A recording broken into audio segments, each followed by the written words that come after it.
দীপ্ত সংবাদে সবাইকে স্বাগত জানাচ্ছি। আমি দোলা ডলরেস। শুরুতেই জানাবো সংবাদ শিরোনাম। ভারত জোর করে মানুষকে বাংলাদেশে ঠেলে পাঠাচ্ছে, হিউম্যান রাইটস ওয়াচের প্রতিবেদন। পুশিন ইস্যুতে পররাষ্ট্রনীতির সমালোচনায় এবি পার্টি। 22 থেকে 23 জন বাংলাদেশি নাগরিককে নৃশংসভাবে হত্যা করা হয়েছে আমাদের সীমান্তে। তাহলে নির্বাচিত সরকার তো এসেছে, তো বলা হয়েছিল যে সম্পর্ক উন্নয়ন হবে, হয় নাই তো। চট্টগ্রামে আলোচিত শিশু আয়াত হত্যা মামলায় আসামি আবিরের মৃত্যুদণ্ড। শিশু ধর্ষণ মামলায় 26 দিনের মাথায় রায়, আসামি মনিরের যাবজ্জীবন। আমি সন্তুষ্ট, আদালতের প্রতি সন্তুষ্ট, প্রত্যেকটা টিমের প্রতি সন্তুষ্ট। রায়ের মাধ্যমে যাতে অতি দ্রুত 1 মাসের ভিতরে রায় বাস্তবায়ন করা হয়। সরকারকে সময় দেওয়া যাবে না বলে যারা হুমকি দিচ্ছেন তাদের বিষয়ে সতর্ক করলেন প্রধানমন্ত্রী। চা বাগানের সব নারী শ্রমিককে ফ্যামিলি কার্ড দেওয়ার প্রতিশ্রুতি।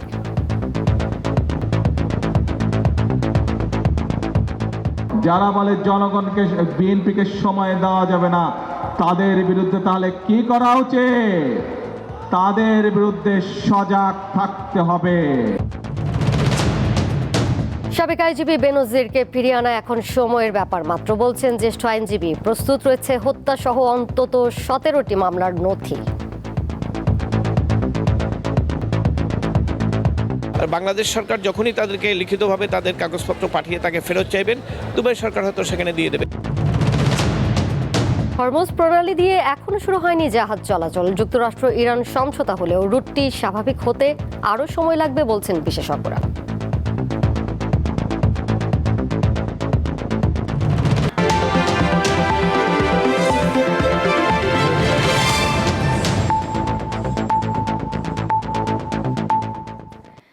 এতক্ষণ শুনছিলেন শিরোনাম, এবারে চলে যাচ্ছি পুরো খবরে। ভারতের কর্তৃপক্ষ পশ্চিমবঙ্গে বসবাসরত অনেক মুসলিম বাঙালিকে ন্যূনতম আইনগত প্রক্রিয়া ছাড়াই জোর করে বাংলাদেশের দিকে ঠেলে দিচ্ছে উল্লেখ করে উদ্বেগ প্রকাশ করেছে হিউম্যান রাইটস ওয়াচ HRW। তারা মনে করে যথাযথ আইনি প্রক্রিয়া ছাড়া কাউকে আটক বা বহিষ্কার করা মৌলিক মানবাধিকারের লঙ্ঘন। মঙ্গলবার এক প্রতিবেদনে মানবাধিকার সংস্থাটি এমন উদ্বেগ জানিয়েছে। প্রতিবেদনে বাংলাদেশের সীমান্তরক্ষী বাহিনী বিজিবির বক্তব্য উদ্ধৃত করে বলা হয়, 2026 সালের 1 জুন থেকে এখন পর্যন্ত বিএসএফ এর চালানো এ ধরনের 21টি চেষ্টা তারা প্রতিহত করেছে। এই 21 ঘটনায় শিশুসহ 200 জনেরও বেশি মানুষকে বাংলাদেশের সীমান্ত জেলাগুলোতে ঠেলে পাঠানোর চেষ্টা করা হয়েছিল। সংস্থাটি আরও বলছে, প্রতিবেদনের জন্য দেওয়া সাক্ষাৎকারে অংশগ্রহণকারী কয়েকজন অভিযোগ জানায় যে তাদের পরিচয়পত্র, অর্থ ও ব্যক্তিগত জিনিসপত্র কেড়ে নেওয়া হয়েছে।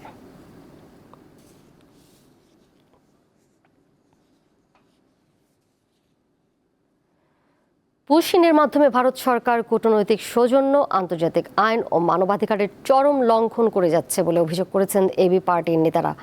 বুধবার রাজধানীতে দলের কেন্দ্রীয় কার্যালয়ে সংবাদ সম্মেলনে এই অভিযোগ করেন তারা। ভারতীয় সীমান্তরক্ষী বাহিনীর বাংলাদেশে পুশ ইনের চেষ্টায় উত্তপ্ত দুই দেশের সীমান্ত। বর্ডার গার্ডের পাশাপাশি সজাগ স্থানীয়রাও। এখন পর্যন্ত সীমান্তের অন্তত 20টি পয়েন্টে 200-র বেশি মানুষকে বাংলাদেশে ঠেলে পাঠানোর চেষ্টা করেছে বিএসএফ। এ নিয়ে দুই দেশের সীমান্তরক্ষী বাহিনীর মধ্যে একাধিকবার পতাকা বৈঠক হলেও ইতিবাচক সমাধান মেলেনি। এমন প্রেক্ষাপটে বুধবার রাজধানীর বিজয়নগরে দলের কেন্দ্রীয় কার্যালয়ে সীমান্ত হত্যা, পুশ ইন ও কাঁটাতারের রাজনীতি বিষয়ে সংবাদ সম্মেলন করেন এবি পার্টি। সংবাদ সম্মেলনে সাম্প্রতিক ভারতের সীমান্তরক্ষী বাহিনী কর্তৃক বাংলাদেশি নাগরিকদের হত্যা, পুশ ইনের বিপরীতে দেশের নতজানু পররাষ্ট্র নীতির তীব্র সমালোচনা করেন দলটির নেতারা। গত 3.5 মাসে নির্বাচিত সরকার আসার পরে প্রায় 22 থেকে 23 জন বাংলাদেশি নাগরিককে নৃশংসভাবে হত্যা করা হয়েছে আমাদের সীমান্তে। তাহলে নির্বাচিত সরকার তো এসেছে, তো বলা হয়েছিল যে সম্পর্ক উন্নয়ন হবে, হয় নাই তো। আপনাদের এমপি মন্ত্রীরা ছেলে মেয়ে বউ বাচ্চার নামে জেলা, উপজেলা, ইউনিয়নের নাম রাখার সময় পান, সেগুলো নিয়ে হাস্যরস করবার সময় পান, কিন্তু আমাদের গুরুত্বপূর্ণ শত শত নাগরিকদের জীবন যেখানে জড়িত, হাজার হাজার আইডেন্টিফাইড, নন আইডেন্টিফাইড মাইগ্রেন্টদের জীবন যেখানে জড়িত, সেই সীমান্ত হত্যা এবং পুশিন নিয়ে আলাপ করবার সময় আপনারা দিচ্ছেন না পার্লামেন্টে। এই পার্লামেন্টকে যদি আপনারা কার্যকর করতে চান, তাহলে এই পার্লামেন্টকে জনতার বিষয় নিয়ে কথা বলবার সুযোগ দিতে হবে। পার্টির চেয়ারম্যান মুজিবুর রহমান মঞ্জু অভিযোগ করেন, বাংলাদেশ সরকার এ নিয়ে কার্যকর কোনো পদক্ষেপ নিচ্ছে না। সরকারের পক্ষ থেকে আমরা এখন পর্যন্ত এই অমানবিক অবৈধ পুশিনের ব্যাপারে কোনো কার্যকর পদক্ষেপ দেখতে পাচ্ছি না। আমরা এই পুশিন মেনে নেব না এবং কোনো ধরনের দাদাগিরি অত্যাচারের কাছে আমরা মাথা নত করব না। বন্ধুর সাথে বন্ধুত্ব, শত্রুর সাথে চোখে চোখ রেখে কথা বলার শক্তি, সাহস আমরা আমাদের ইতিহাস থেকে পেয়েছি, সেটা আমরা ধারণ করব। সংবাদ সম্মেলনে বক্তারা পররাষ্ট্র মন্ত্রণালয় ও স্বরাষ্ট্র মন্ত্রণালয়কে গত 56 বছরে বাংলাদেশ সীমান্তে হতাহতের তালিকা অবিলম্বে প্রকাশ করার আহ্বান জানান। মাহিদুর রহমান, দীপ্ত সংবাদ, ঢাকা। সীমান্তে ভারত থেকে পুশিন ইস্যু নিয়ে রয়েছে দীপ্ত টিভির টক শো দেশ ভাবনা। সংবাদের পরপরই প্রচারিত হবে আজকের পর্বটি। অতিথি হিসেবে রয়েছেন লেখক ও গবেষক আলতাফ পারভেজ এবং ভূ রাজনীতি বিশ্লেষক ডেলেজ খান। উপস্থাপনা করেছেন দীপ্ত টিভির বার্তা প্রধান এস এম আকাশ।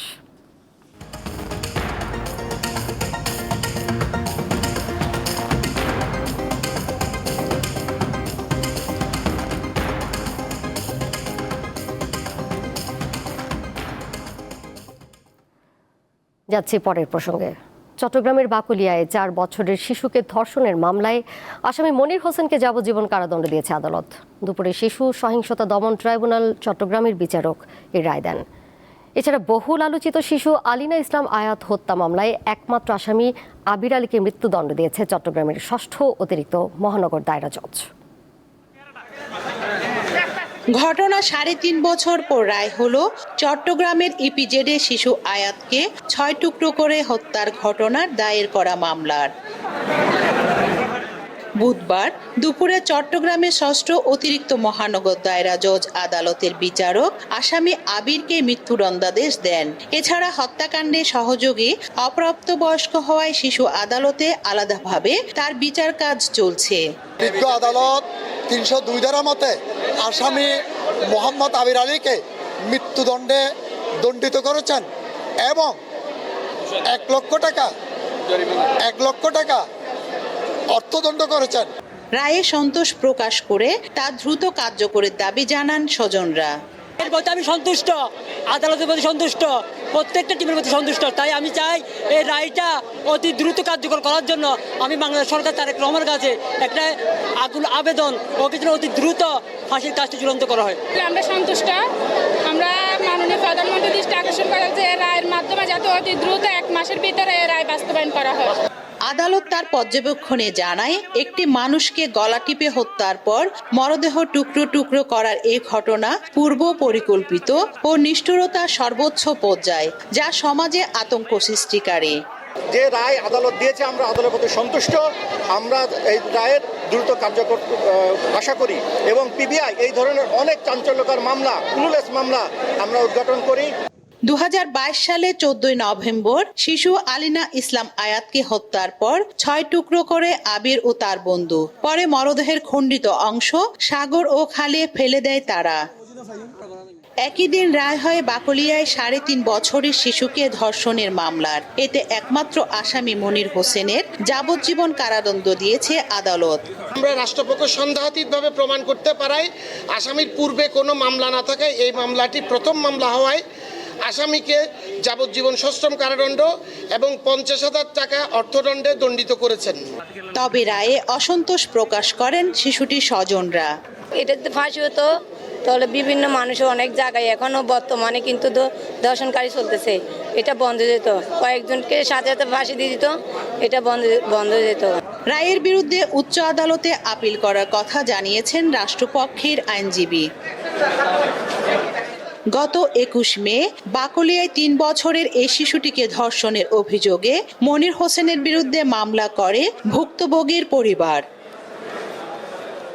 রুনা আনসারি, দীপ্ত সংবাদ, চট্টগ্রাম।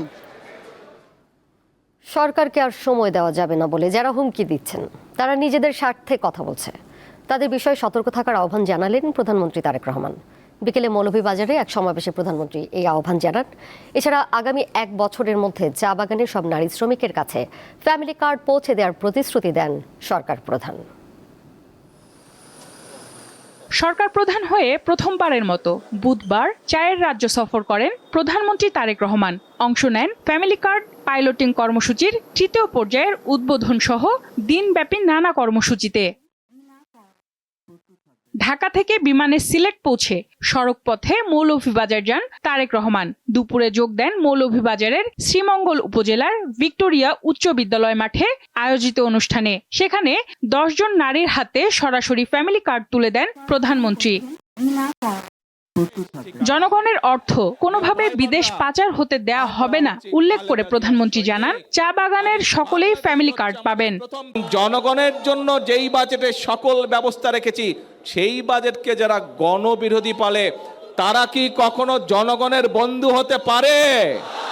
তারা কখনো জনগণের বন্ধু হতে পারে না। প্রিয় ভাই বোনেরা, আগামী 1 বছরের মধ্যে আমরা প্রায় সকল নারী শ্রমিকের কাছে, চা বাগানের সকলের কাছে আমরা ফ্যামিলি কার্ড পৌঁছে দেব ইনশাআল্লাহ। একই দিন বিকেলে মৌলভীবাজারে আলাদা ফ্যামিলি কার্ড বিতরণ কর্মসূচিতে অংশ নেন তিনি। এ সময় বলেন, জনগণ বিএনপিকে 5 বছর সময় দিয়েছে, যারা নানা হুমকি দিচ্ছে তাদের বিষয়ে সতর্ক করেন প্রধানমন্ত্রী। জনগণের রায়ের বিরুদ্ধে যারা কথা বলে, যারা জনগণ টাইম দিয়েছে বিএনপিকে 5 বছর, যারা বলে জনগণকে বিএনপিকে সময় দেওয়া যাবে না, তাদের বিরুদ্ধে তাহলে কি করা উচিত? তাদের বিরুদ্ধে সজাগ থাকতে হবে। সফরের কর্মসূচি অনুযায়ী সন্ধ্যায় স্থানীয় একটি কনভেনশন হলে প্রধানমন্ত্রীর সঙ্গে বৈঠক করেন মৌলভীবাজার জেলা বিএনপির নেতৃবৃন্দ। জনগণকে ঐক্যবদ্ধ থাকতে হবে। সঞ্জিদা প্লাবনী, দীপ্ত সংবাদ, ঢাকা। তাহলে কোন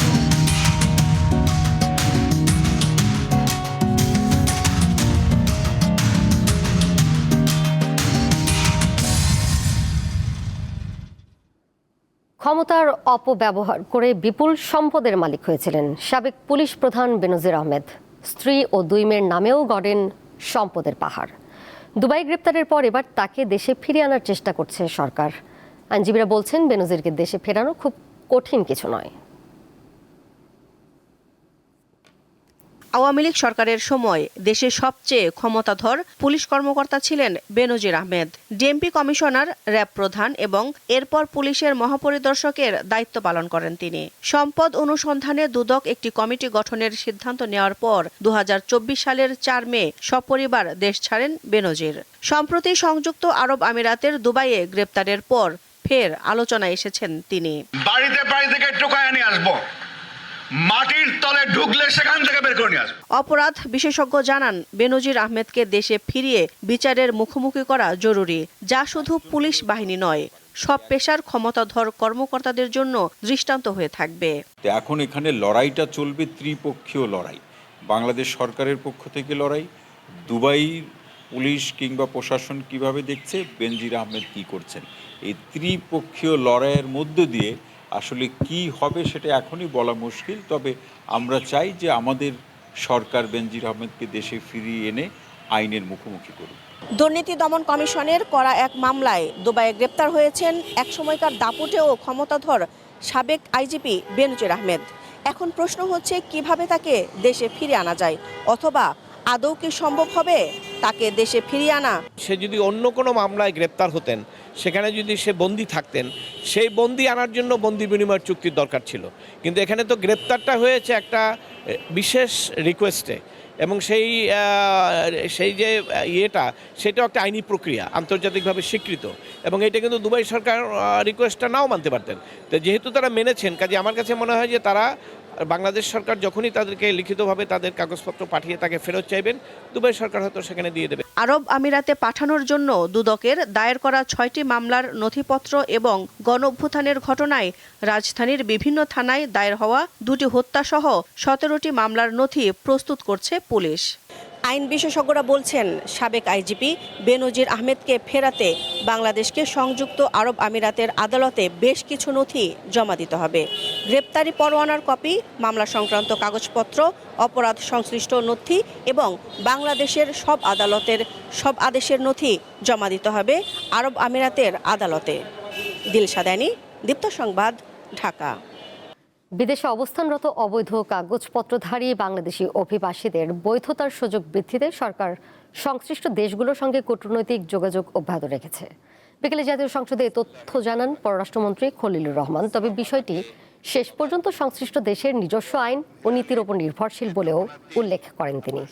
টেবিলে উত্থাপিত তারকা চিহ্নিত প্রশ্নের জবাবে মন্ত্রী এসব কথা বলেন। এছাড়া টেবিলে উত্থাপিত অপর এক তারকা চিহ্নিত প্রশ্নের জবাবে স্বরাষ্ট্রমন্ত্রী জানিয়েছেন, বর্তমানে দেশের ৭৫টি কারাগারে ধারণ ক্ষমতার ১.৭ গুণ বেশি বন্দী আটক রয়েছে। স্বরাষ্ট্রমন্ত্রী জানান, ময়মনসিংহ, কুমিল্লা, জামালপুর কারাগার পুনর্নির্মাণ এবং নরসিংদীতে নতুন কারাগার নির্মাণ কাজ চলমান রয়েছে। এরপর আরো ২৬০০, এরপর আরো ১৭,০০০ এই শিক্ষক নিয়োগ বিভিন্ন। বিসমিল্লাহির রহমানির রহিম।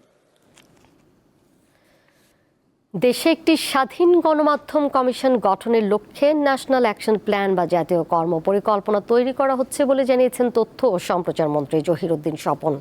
বুধবার ইউরোপীয় ইউনিয়নের রাষ্ট্রদূত মাইকেল মিলার মন্ত্রণালয়ে তার সঙ্গে সৌজন্য সাক্ষাৎ করতে এলে রাষ্ট্রদূতকে তিনি এই বিষয়ে অবহিত করেন। সাক্ষাৎকালে তারা বাংলাদেশের গণমাধ্যমের স্বাধীনতা ও বাক স্বাধীনতার বিভিন্ন দিক নিয়ে আলোচনা করেন। বৈঠকে স্বাধীন গণমাধ্যম কমিশন গঠনে বর্তমান সরকারের উদ্যোগের প্রশংসা করেন ইউএর রাষ্ট্রদূত।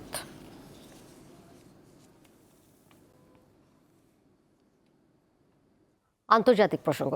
যুক্তরাষ্ট্রের টেক্সাস অঙ্গরাজ্যে মার্কিন প্রেসিডেন্ট ট্রাম্পের দল রিপাবলিকান পার্টির বার্ষিক সম্মেলনে অংশ নিতে গিয়ে বাধার মুখে পড়েছেন মুসলিম প্রতিনিধিরা।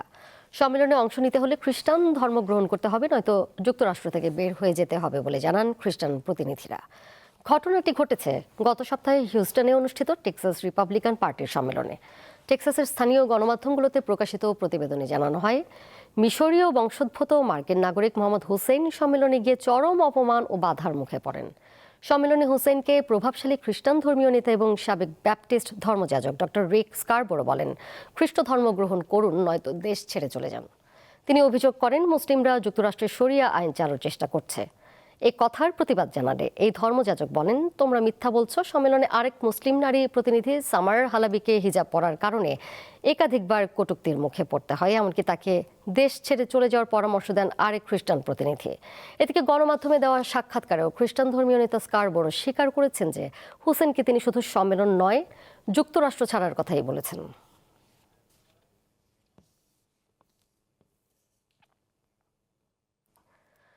ইরান ও যুক্তরাষ্ট্রের পাল্টা অবরোধ প্রত্যাহার ও হরমুজ প্রণালী খুলে দেওয়ার কথা বলা হলেও বাস্তবতা ভিন্ন। গুরুত্বপূর্ণ এই নৌপথে এখনও স্বাভাবিকভাবে জাহাজ চলাচল শুরু হয়নি। নিরাপত্তা শঙ্কাসহ নানা কারণে ঝুঁকি নিতে চাচ্ছে না শিপিং কোম্পানিগুলো। বিশ্লেষকরা বলছেন, দুই দেশের রাজনৈতিক সমঝোতা হলেও হরমুজ প্রণালীতে বাণিজ্যিক জাহাজ চলাচল স্বাভাবিক হতে আরও সময় লাগবে। ইরানের সঙ্গে সমঝোতা চুক্তির ঘোষণা দিয়ে গত রবিবার মার্কিন অবরোধ তুলে নিয়ে হরমুজ প্রণালী খুলে দেওয়ার দাবি জানান যুক্তরাষ্ট্রের প্রেসিডেন্ট ডোনাল্ড ট্রাম্প। গুরুত্বপূর্ণ এই নৌপথ খুলে দেওয়ার খবর জানায় ইরানও, তবে বাস্তব চিত্র ভিন্ন। এখনও স্বাভাবিকভাবে জাহাজ চলাচল শুরু হয়নি। বিবিসি ভেরিফাইয়ের বিশ্লেষণে দেখা গেছে, চুক্তির ঘোষণা দেওয়ার পর মাত্র 7টি জাহাজ হরমুজ প্রণালী অতিক্রম করেছে। অন্যদিকে প্রায় 550-র বেশি জাহাজ এখনও উপসাগরীয় অঞ্চলে অপেক্ষমান। বিশেষজ্ঞরা বলছেন, নিরাপত্তা ঝুঁকি, সমুদ্রে থাকা মাইন এবং সম্ভাব্য টোল বা নিয়ন্ত্রণ ব্যবস্থা সহ একাধিক কারণে এখনও জাহাজ চলাচল স্বাভাবিক হয়নি। শিপ ট্র্যাকিং সংস্থাগুলোর মঙ্গলবারের তথ্য অনুযায়ী পারস্য উপসাগরে 250-টিরও বেশি তেলবাহী ট্যাঙ্কার এবং 330-টির বেশি কার্গো জাহাজ অবস্থান করছে। এর মধ্যে প্রায় 75% ট্যাঙ্কার স্থির অবস্থায় রয়েছে। স্যাটেলাইট চিত্রে দেখা গেছে, অনেক জাহাজ সৌদি আরব, ইরাক ও সংযুক্ত আরব আমিরাতের প্রধান তেল রপ্তানি টার্মিনালের কাছাকাছি জড়ো হয়ে রয়েছে। যুদ্ধের আগে হরমুজ প্রণালী দিয়ে জাহাজ চলাচলে কোনো ফি দিতে হতো না, কিন্তু ভবিষ্যতে ইরানের সাথে ওমান যৌথভাবে প্রণালী পরিচালনার সময় টোল আরোপের বিষয়টি বিবেচনায় রয়েছে। বিশেষজ্ঞরা বলছেন, অর্থ প্রদান ব্যবস্থা চালু হলে জাহাজ চলাচল জটিল হয়ে উঠতে পারে। বিশ্লেষকদের মতে, দুই দেশের রাজনৈতিক সমঝোতা হলেও বাণিজ্যিক জাহাজ চলাচল স্বাভাবিক হতে দীর্ঘ সময় লাগবে। নিরাপত্তা নিশ্চিত করা, মাইন অপসারণ এবং নতুন নিয়মকানুন স্পষ্ট না হওয়া পর্যন্ত অধিকাংশ জাহাজ মালিক ঝুঁকি নিতে চাইবেন না। এই নৌপথ পুরোপুরি সচল হতে আরও কয়েক সপ্তাহ সময় লাগতে পারে বলে ধারণা তাদের। এদিকে যুক্তরাষ্ট্র ও ইরানের মধ্যে চুক্তি হলেও ইসরায়েলকে প্রধান বাধা হিসেবে দেখছেন অনেকে, কারণ ইসরায়েলের একটি পদক্ষেপ যে কোনো সময় চুক্তি ভণ্ডুল করতে পারে, যার ফলাফল প্রথমেই পড়বে হরমুজ প্রণালীতে। ইশরাত সুমা, দীপ্ত বার্তাকক্ষ। বিশ্বকাপে মেসি ম্যাজিক চলছেই, তার সঙ্গে আর্জেন্টিনার জয়রথ যেন পাল তুলেছে যুক্তরাষ্ট্রের কানসাস সিটিতে, আর সমর্থকরা সেই মোহে পুরোপুরি আবিষ্ট। আর্জেন্টিনার ফুটবল গৌরব গাথা মেসি আরও উচ্চতায় নিয়ে যাবেন, এমনটাই প্রত্যাশা তাদের। যুক্তরাষ্ট্রের কানসাস সিটিতে একটি করে গোল হলো, আর সেই উচ্ছ্বাসে জোয়ারে ভাসলো গোটা আর্জেন্টিনা। বিশ্বকাপে নিজেদের প্রথম ম্যাচে আলজেরিয়ার বিপক্ষে 3 গোলের জয়ে বড় ভূমিকা বর্তমান ফুটবলের মহানায়ক লিওনেল মেসির। তার হ্যাট্রিক আকাশে নীল সমর্থকদের আনন্দ যেন বহুগুণ বাড়িয়ে দেয়।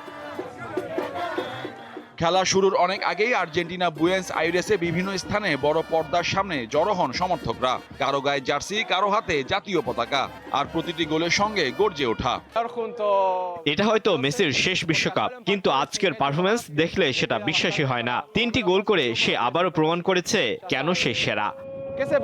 38 বছর বয়সে বিশ্বকাপে হ্যাট্রিক করে টুর্নামেন্টের ইতিহাসে সবচেয়ে বয়স্ক খেলোয়াড় হিসাবে LM10 গড়েছেন নতুন রেকর্ড।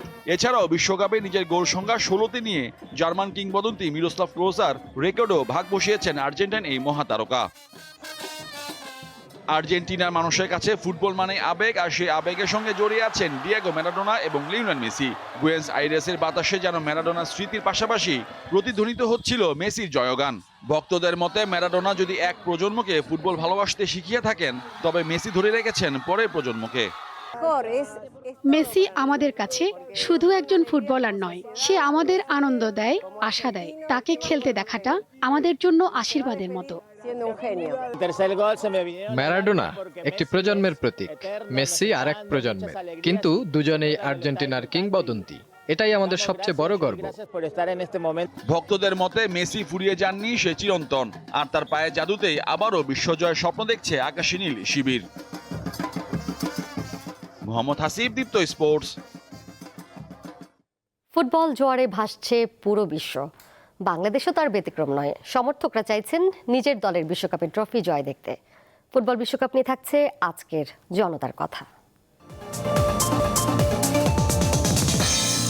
এবারের ফুটবল বিশ্বকাপে মোট 48টি দল খেলছে, কিন্তু বাংলাদেশের মানুষের উন্মাদনা ব্রাজিল ও আর্জেন্টিনাকে ঘিরে। 2022 সালে বিশ্বকাপ জয়ের পর 2026 সালের প্রথম ম্যাচেই মেসির হ্যাট্রিকে আনন্দে জোয়ারে ভাসছেন আর্জেন্টিনা সমর্থকেরা। ওদিকে ব্রাজিল মরক্কোর সঙ্গে 1-1 গোলে ড্র করেছে। অন্য দলগুলোও তাদের সামর্থ্য দেখাচ্ছে। এমন অবস্থায় কার ঘরে উঠবে এবারের বিশ্বকাপ? আমার বাবার মাকে দেখছি আর্জেন্টিনা করতে, এখন বিয়ে হয়েছে, বিয়ের পরে দেখছি যে হাজব্যান্ড আর্জেন্টিনা করে, আমিও আর্জেন্টিনা করি, এখন বাচ্চারা আর্জেন্টিনা করে। এখন কোন দল যে জিতবে সেটা বলা মুশকিল। মেসির খেলা, বিশেষ করে মেসির খেলা খুবই ভালো লাগে। পর্তুগালের সাপোর্ট আমরা, যেহেতু ওখানে ক্রিস্টিয়ানো রোনাল্ডো আছে, ওই জন্য আমরা পর্তুগালের সাপোর্ট করি। স্পেনের সাপোর্টার প্রথমত আমাদের মেইনলি লামিন ইয়ামাল আছে, তিনি একজন মুসলিম এবং উনি মুসলিমদের নিয়ে অনেক রিভলিউশন করতেছে। আমি মরক্কোকে সাপোর্ট করি। মরক্কো গত বিশ্বকাপেও চমক দেখিয়েছে, তো সেটা আমাদের অনুপ্রেরণা মুসলিমদের। আমার মনে হচ্ছে আর্জেন্টিনা এবারে ফাইনাল খেলবে, আবারও ফাইনাল খেলবে, আমরা কাপ নিব আবার। ওইটা তো বলেন যারা ভালো খেলবে তারাই কাপ নেবে। কালকে ফ্রান্সের খেলা দেখলাম, ওইটা অনেক ভালো খেললো এমবাপ্পে। ব্রাজিল অবশ্যই আগে যাবে, এখনও তো অনেক খেলা বাকি আছে। রানিং যে খেলোয়াড় আছে, আমরা এটা নিয়ে ভাবি না, আমরা আগামীতে যাদের খেলাবো ওদের নিয়েও আমরা ভাবি। সবচেয়ে বেশি আগ্রহ হয়েছে নরওয়ে আর ইরান। এই কাপের দাবিদার আজকের খেলা যা দেখলাম, কাপের দাবিদার আর্জেন্টিনা। শেষ করব দীপ্ত সংবাদ, যাবার আগে শিরোনামগুলো জানিয়ে দিব আরও একবার। ভারত জোর করে মানুষকে বাংলাদেশে ঠেলে পাঠাচ্ছে, হিউম্যান রাইটস ওয়াচের প্রতিবেদন। পুশিন ইস্যুতে পররাষ্ট্রনীতির সমালোচনায় এবি পার্টি। 22 থেকে 23 জন বাংলাদেশি নাগরিককে নৃশংসভাবে হত্যা করা হয়েছে আমাদের সীমান্তে। তাহলে নির্বাচিত সরকার তো এসেছে, তো বলা হয়েছিল যে সম্পর্ক উন্নয়ন হবে, হয় নাই তো। চট্টগ্রামে আলোচিত শিশু আয়াত হত্যা মামলায় আসামি আবিরের মৃত্যুদণ্ড।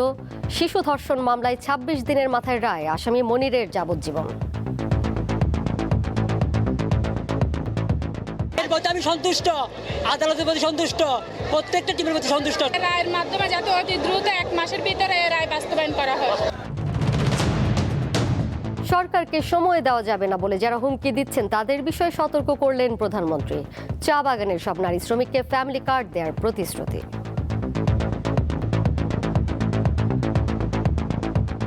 যারা বলে জনগণকে বিএনপিকে সময় দেওয়া যাবে না, তাদের বিরুদ্ধে তাহলে কি করা উচিত?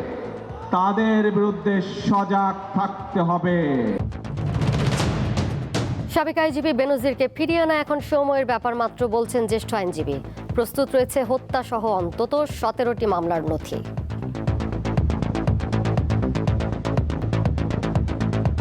বাংলাদেশ সরকার যখনই তাদেরকে লিখিতভাবে তাদের কাগজপত্র পাঠিয়ে তাকে ফেরত চাইবেন, দুবাই সরকার হয়তো সেখানে দিয়ে দেবে।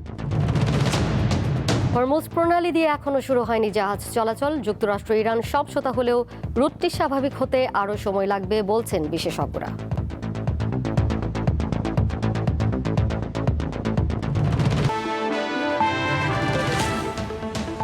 আর এই ছিল এখনকার মতো। এরই সাথে বিদায় নিচ্ছি আমি দোলা ডলারেস।